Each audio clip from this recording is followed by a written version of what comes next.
Hello दोस्तों, आपका SKS education point में आपका हार्दिक स्वागत है। हम कर रहे हैं राजस्थान का जिला दर्शन। राजस्थान के जिला दर्शन में आपका हार्दिक स्वागत और अभिनंदन है। अगर चैनल पर नए हो तो चैनल को सब्सक्राइब जरूर करना। और आज हम करेंगे जिला दर्शन की कड़ी में झुंझुनू जिला। आज जिला दर्शन की कड़ी में हम करेंगे झुंझुनू जिला। तो झुंझुनू जिले की स्थापना की थी। स्थापना करने वाला शासक था मोहम्मद शाह। स्थापना करने वाला शासक था मोहम्मद शाह। और झुंझुनू का नामकरण है वो झुंझार सिंह नेहरा। झुंझार सिंह जाट था, उसकी जाति है वो नेहरा जाति का जाट था। झुंझार सिंह, उसने झुंझुनू जिले का नाम उसके नाम पर पड़ा है, झुंझार सिंह नेहरा के। और झुंझुनू के उपनाम है वो, इसे कहा जाता है मरुस्थल का सिंह द्वार। झुंझुनू को कहा जाता है मरुस्थल का सिंह द्वार और इसे कहा जाता है शेखावाटी का सिरमौर। यानी राजस्थान के तीन जिले हैं वो शेखावाटी क्षेत्र के अंतर्गत आते हैं। एक नंबर आता है झुंझुनू। शेखावाटी क्षेत्र के अंतर्गत राजस्थान के तीन जिले आते हैं। एक में आता है झुंझुनू, दो नंबर पर आता है नागौर, झुंझुनू नागौर, और तीन नंबर पर आता है सीकर। यानी झुंझुनू, नागौर और सीकर है वो राजस्थान के शेखावाटी क्षेत्र के अंतर्गत आते हैं। और शेखावाटी का सिरमौर कहा जाता है झुंझुनू को। और झुंझुनू जिले में है वो प्रमुख मेले कौन कौन से लगते हैं, तो एक नंबर पर मेला लगता है झुंझुनू जिले में राय माता का मेला। झुंझुनू जिले के प्रमुख मेलों में आता है राय माता का मेला। राय माता का मेला लगता है गांगियासर झुंझुनू में। राय माता का मेला लगता है गांगियासर झुंझुनू में, राय माता का मेला लगता है। और एक मेला लगता है रानी सती का मेला। रानी सती का मेला है वो झुंझुनू में लगता है। और रानी सती का मूल नाम है वो नारायणी बाई था। मूल नाम नारायणी बाई था।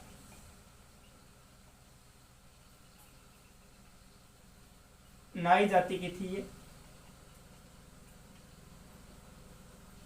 यानी नारायणी माता का मेला है वो झुंझुनू में लगता है और इसे सती माता के नाम से ये मेला लगता है। यानी रानी सती का मेला है वो झुंझुनू में लगता है। और मनसा माता का मेला है वो भी झुंझुनू में लगता है। मनसा माता का मेला झुंझुनू में लगता है। और नरहड़ पीर की दरगाह पर उर्स लगता है, एक नरहड़ पीर का उर्स।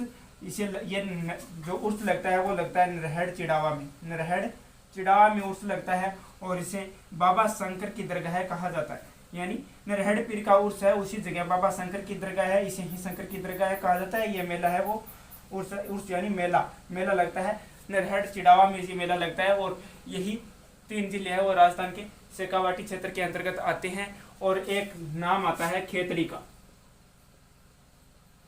इसका खेतड़ी झुंझुनू में है। और खेतड़ी का नाम आता है, तो खेतड़ी के किस जगह की प्रसिद्ध है और क्या क्या इसकी प्रमुख विशेषता है, इसके बारे में अब अभी जान लेंगे। तो प्रमुख स्थानों में आता है यहाँ खेतड़ी की स्थापना राव राजा खेत सिंह के द्वारा की गई थी। राव राजा खेत सिंह के द्वारा की गई थी खेतड़ी की स्थापना। और खेतड़ी का उपनाम है वो, खेतड़ी को कहा जाता है ताम्र नगरी। यानी खेतड़ी को क्या कहा जाता है, ताम्र नगरी। और खेतड़ी की स्थापना है वो राव राजा खेत सिंह के द्वारा की गई थी। और कहा जाता है कि स्वामी विवेकानंद का संबंध है वो खेतड़ी से रहा है। और स्वामी विवेकानंद का संबंध है वो खेतड़ी से रहा है। और खेतड़ी का शासक अजीत सिंह।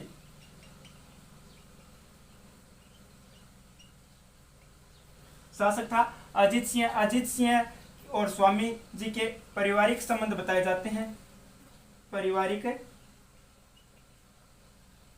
पारिवारिक संबंध बताए गए हैं। कहा जाता है कि स्वामी विवेकानंद और वहां का यानी खेतड़ी का शासक अजीत सिंह के बीच में कोई पारिवारिक संबंध था। और एक बार जब शिकागो धर्म सम्मेलन हुआ था उससे पहले स्वामी जी खेतड़ी आए थे। शिकागो धर्म सम्मेलन से पहले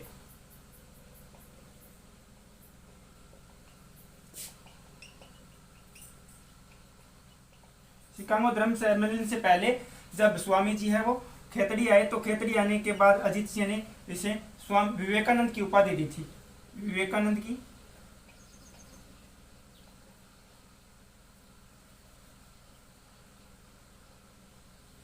यानी स्वामी विवेकानंद का संबंध है वो खेतड़ी से है, और वहाँ का शासक, खेतड़ी का शासक कौन था? अजीत सिंह, और स्वामी जी के बीच में कोई पारिवारिक संबंध थे। और जब शिकागो धर्म सम्मेलन हो रहा था उससे पहले वो स्वामी विवेकानंद है वो खेतड़ी आए थे, तब अजीत सिंह ने इसे विवेकानंद की उपाधि दी थी। और पन्नालाल साहे तालाब है वो खेतड़ी में है, पन्नालाल साहे तालाब खेतड़ी झुंझुनू में है। पन्नालाल साहे तालाब है वो खेतड़ी में है। और एक रामकृष्ण मठ, रामकृष्ण मठ ये भी खेतड़ी में, रामकृष्ण मठ की खेतड़ी में है। और जो खेतड़ी महल है वो खेतड़ी में न होकर झुंझुनू में है। एक आता है खेतड़ी महल जो खेतड़ी में न होकर झुंझुनू में है।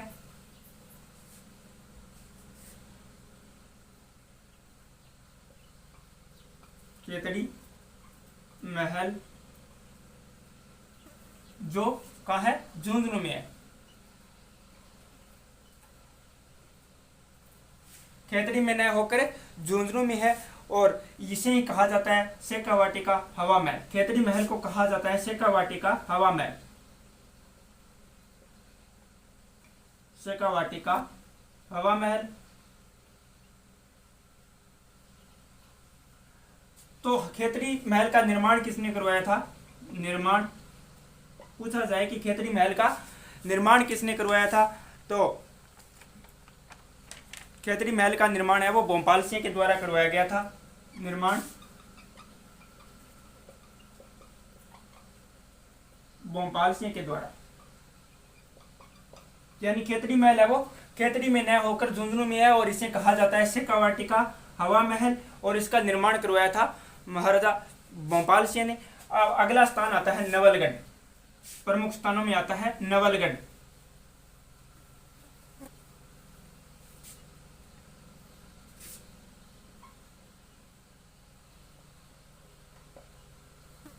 प्रमुख स्थानों में आता है नवलगढ़। नवलगढ़ को कहा जाता है शेखावाटी की स्वर्ण नगरी,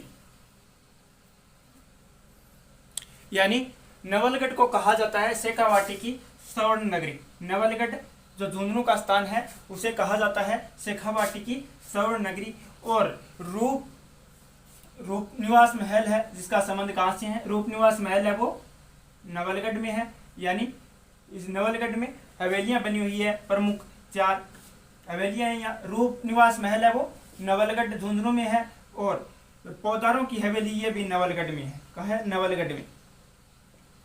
पौदारों की हवेली नवलगढ़ में है। चौखानी परिवार की हवेली भी नवलगढ़ में है, नवलगढ़ में।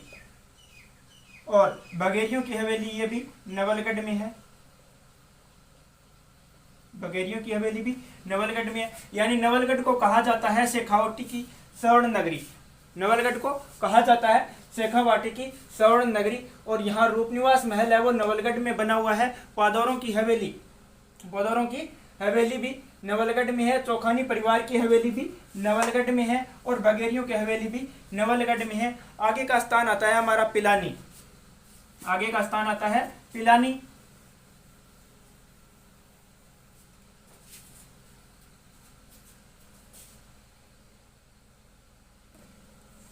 आगे का स्थान आता है पिलानी। पिलानी है झुंझुनू में। और यहाँ की तकनीकी शिक्षा का राष्ट्रीय सिरमौर कहा जाता है पिलानी को। पिलानी को कहा जाता है तकनीकी शिक्षा का राष्ट्रीय सिरमौर। और यहाँ बिरला तकनीकी म्यूजियम है वो पिलानी में है। यह स्थापित किया गया था 1955 में। और ये देश का प्रथम उद्योग है वो बिरला तकनीकी म्यूजियम पिलानी है। और यहाँ पर एक रामलीला दिखाई जाती है जिसे कहा जाता है मूक रामलीला। तो मूक रामलीला वो रामलीला जिसमें शब्दों का प्रयोग नहीं होता। मूक रामलीला में शब्दों का प्रयोग नहीं होता है। शब्दों का प्रयोग नहीं होता, यानी वह रामलीला जिसमें बोला नहीं जाता है और वह केवल दृश्य दिखाए जाते हैं, वो मूक रामलीला कहलाती है। और कहा जाता है। ये राजस्थान के झुंझुनू जिले के प्रमुख स्थान थे। और एक आता है यहाँ सूफी संत कमरुद्दीन की दरगाह है, यानी सूफी संत कमरुद्दीन की दरगाह है वो झुंझुनू में है। सूफी संत कमरुद्दीन की दरगाह झुंझुनू में है। और संत रुहेल खां का मकबरा भी झुंझुनू में है। संत रुहेल खां का मकबरा भी झुंझुनू में है। और देश की प्रथम खनिज कोर लाइब्रेरी अकवाली ग्राम झुंझुनू में है। देश की प्रथम खनिज कोर लाइब्रेरी है वो अकवाली ग्राम झुंझुनू में है। और राज्य का प्रथम गधों का अभ्यारण्य यानी गंधर्व अभ्यारण्य है वो डुंडलोद झुंझुनू का है। राजस्थान का प्रथम गधों का अभ्यारण्य पूछा जाए तो डुंडलोद झुंझुनू का है। और ये राज्य का प्रथम है, लेकिन देश का पांचवा गधों का अभ्यारण्य है वो डुंडलोद झुंझुनू में है। और 24 कोसी परिक्रमा ये लोहारगढ़ झुंझुनू की है। यानी सूफी संत कमरुद्दीन की दरगाह है झुंझुनू। और संत रुहेल खां का मकबरा झुंझुनू में। और देश की प्रथम खनिज कोर लाइब्रेरी वो अकवाली ग्राम झुंझुनू में है। और राज्य का प्रथम गधों का अभ्यारण्य है वो डुंडलोद झुंझुनू में। और राज्य का प्रथम और देश का 5वां गधों का अभ्यारण्य है वो डुंडलोद झुंझुनू में है। और 24 कोसी परिक्रमा है वो लोहारगढ़ झुंझुनू की है। और यहाँ मेला लगता है चैत्र अमावस्या को। 24 कोसी परिक्रमा में पर मेला लगता है चैत्र अमावस्या को।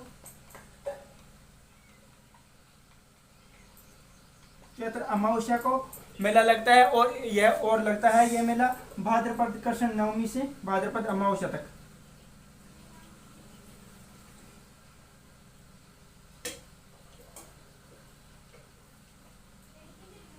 भाद्रपद कृष्ण नवमी से भाद्रपद अमावस्या तक। अगर आपको हमारा जिला दर्शन अच्छा लगे तो चैनल को लाइक शेयर और सब्सक्राइब जरूर करना।